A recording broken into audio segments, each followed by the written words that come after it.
பூமியின் அடியில் 3.6 கிலோமீட்டர் ஆழத்தில் சூரிய ஒளியே இல்லாத இடத்தில் ஒரு உயிரினம் வாழ்கிறதென்றால் நம்புவீர்களா?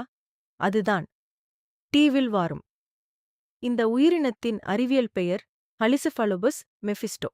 இது வெறும் 0.5 மில்லிமீட்டர் நீளம்தான்.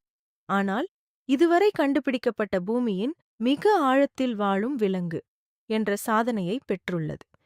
இந்த டெவில் வேர்ம் தென்னாப்பிரிக்காவில் உள்ள தங்கச் சுரங்கங்களின் கீழ் 3.6 கிலோமீட்டர் ஆழத்தில் கண்டுபிடிக்கப்பட்டது. அங்கே சூரிய ஒளி இல்லை, தாவரங்கள் இல்லை, காற்று மிகவும் குறைவு.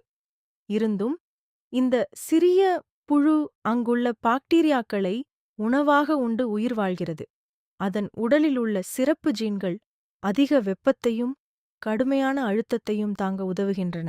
இந்த கண்டுபிடிப்பு விஞ்ஞானிகளை ஆச்சரியப்படுத்தியது. ஏனெனில் செவ்வாய், மார்ஸ் போன்ற கிரகங்களின் நிலத்தடியில் கூட இதுபோன்ற உயிரினங்கள் இருக்கக்கூடும் என்ற நம்பிக்கையை இது அதிகரித்தது. ஒரு அரிசித் துகளை விட சிறிய இந்த டெவில் வேர்ம் பூமியின் இருண்ட ஆழத்தில் வாழ்ந்து உயிர் எந்த சூழலிலும் வாழ முடியும் என்பதை நிரூபித்திருக்கிறது. இப்படி இன்னும் பல அதிசயமான அறிவியல் தகவல்களுக்கு லைக் செய்யுங்கள், கமெண்ட் செய்யுங்கள், ஷேர் செய்யுங்கள். தமிழ் நெருப்பு சேனலை சப்ஸ்கிரைப் செய்ய மறக்காதீர்கள்.